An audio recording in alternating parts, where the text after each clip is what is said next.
అప్పుడే ఇంటికి వచ్చిన నసీములు భార్య గయ్యుమనడంతోని ఒక్కసారిగా మనసులో రోధించాడు. తనని అర్థం చేసుకొని భార్యతో ఎలా వేగాలి అని ఎన్నో రకాలుగా మదనపడ్డాడు. దేవుడా! ఏమిటి నాకీ బతికిచ్చావు? ఈ గయ్యాళి భార్యతో వేగలేకపోతున్నాను. పొద్దుననగా వెళ్తాను.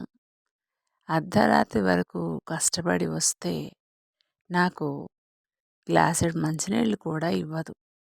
పిడికెడు అన్నం కూడా పెట్టదు. ఏం తెచ్చావు ఏం తెచ్చావు అని అంటుంది. ఏం తెస్తాను?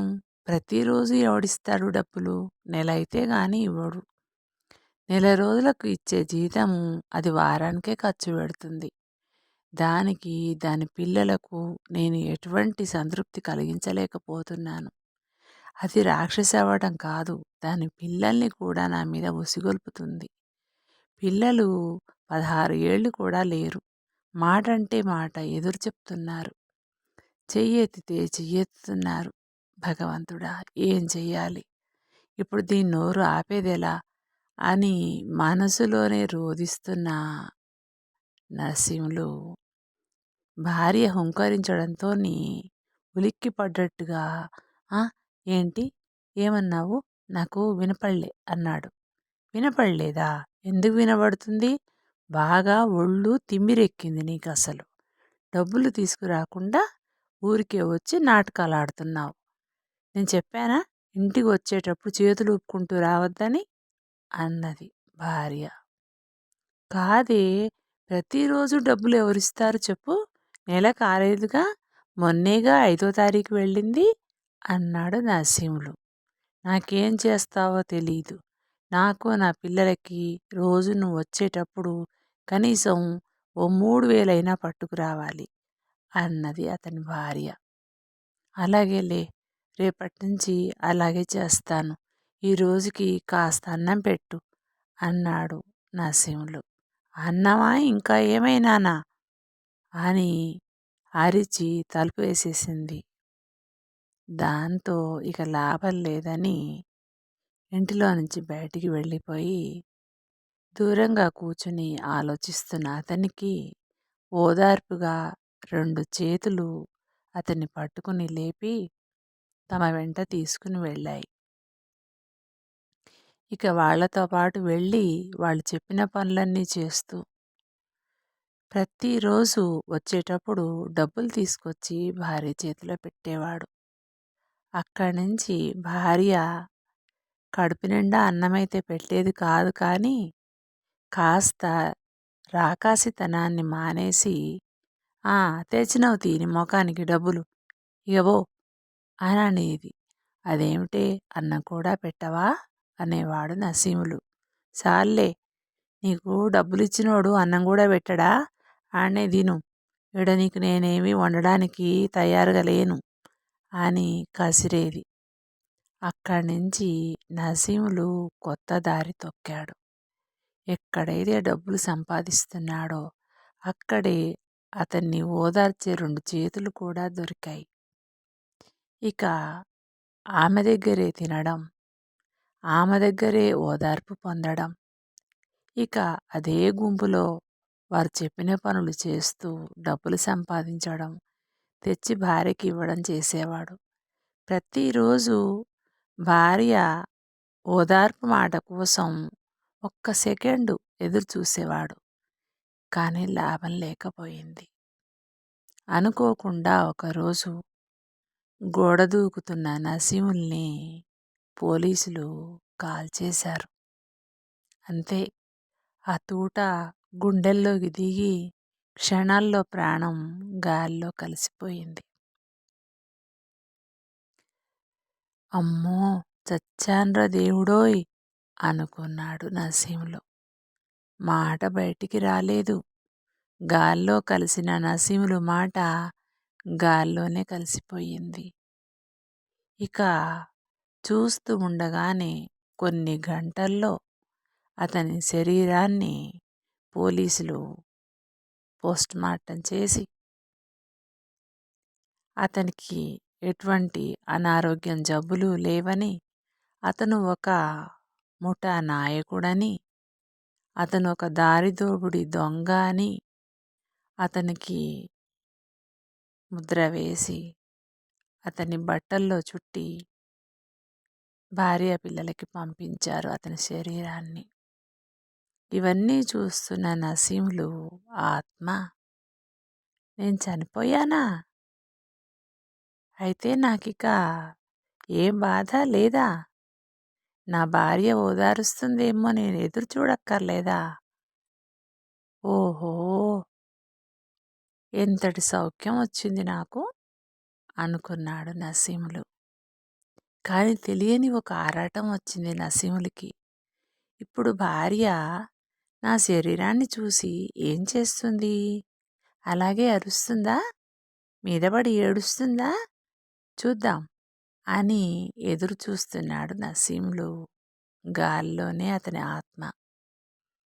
ఇంటికి తీసుకొచ్చిన నసీములు శవాన్ని చూసి అతని భార్య ఒక్కసారిగా కళ్ళు తిరిగి పడిపోయింది. నసీములు ఆశ్చర్యపోయాడు. ఇదేమిటి, ఇది కళ్ళు తిరిగి పడిపోవడం ఏంటి అని.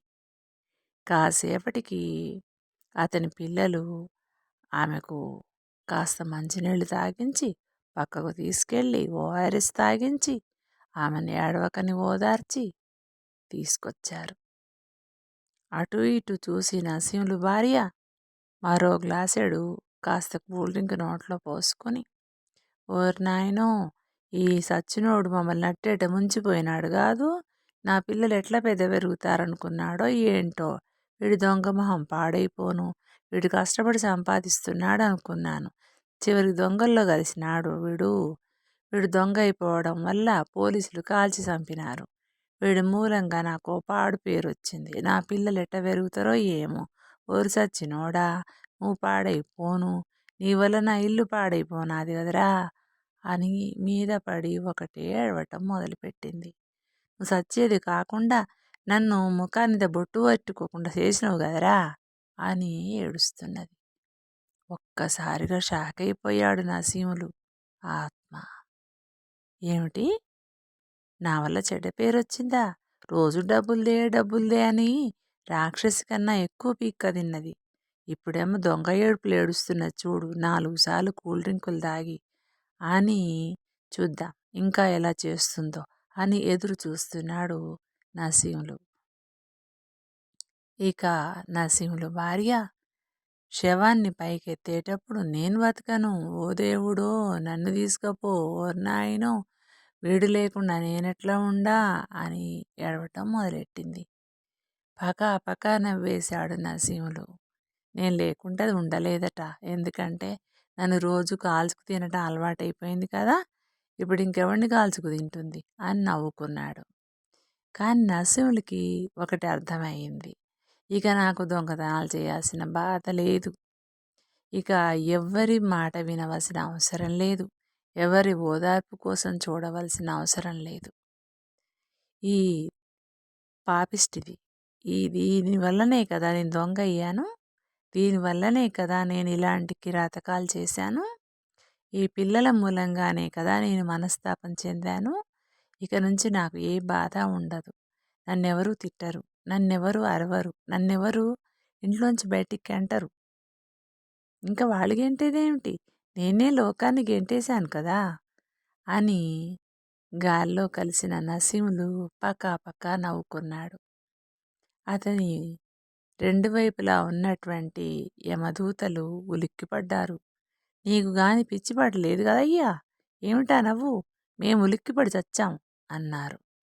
నీకేం తెలుసు, ఉలిక్కిపడ్డానంటున్నారు, మీకేమైనా పాపుల్ని తీసుకుపోవటమే తెలుసు, భూలోకంలో ఉండే నరకం కంటే మీ యమలోకంలో ఎక్కువగా ఉంటుందనుకుంటున్నారా, పిచ్చి మొకాల్లారా, ఒక్కసారి మీరు నా దేహంలోకి పోయి చూడండి, మీకే తెలుస్తుంది అన్నాడు నసీములు. యమదూతలు ఒక్కసారి చూద్దాం, ఏమిటో వీడు తెగ బెదిరిస్తున్నాడని నసీములు దేహంలోకి వెళ్ళారు. శరీరం కొంచెం కదిలినట్టుగా అనిపించి అతని భార్య వామ్మో వీడు చచ్చినాడనుకున్నాను, వీడు సావలేదురా దేవుడో అని ఏడ్చేటప్పటికి డాక్టర్లు పరీక్షించి ఇదేదో విచిత్రంగా ఉంది, ప్రాణం కదులుతున్నట్టుగా ఉంది, మరి పోస్ట్ మార్టం చేశారు, ఇది ఎలా సంభవం అని ఆశ్చర్యపోతూ ఉన్నారు వాళ్ళు.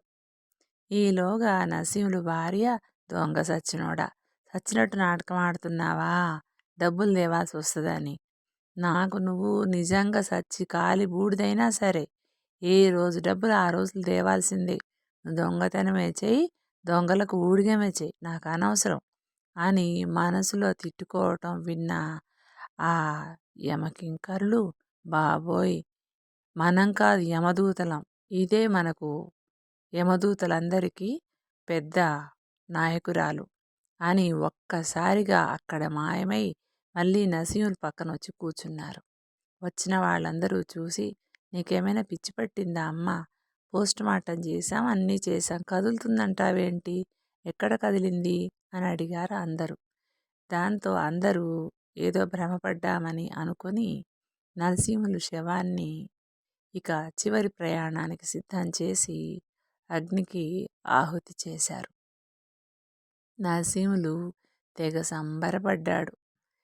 యమదూతలు అన్నారు, నిజంగా నువ్వు అదృష్టవంతుడివి, భూమిపై ఉండి నీ భార్యతో పడే బాధల కంటే నీకు మరణించిన తర్వాత పడే బాధలు పెద్దవేమీ కాదులే బాబోయ్, ఒక క్షణకాలం పాటు నీ భార్య మాటలకి మేమే దడుచుకున్నాం, ఇక నువ్వు ఇంతకాలం బతికావంటే చాలా గ్రేట్ అని నరసింహులు ఆత్మని తీసుకుని వెళ్ళిపోయారు వాళ్ళు.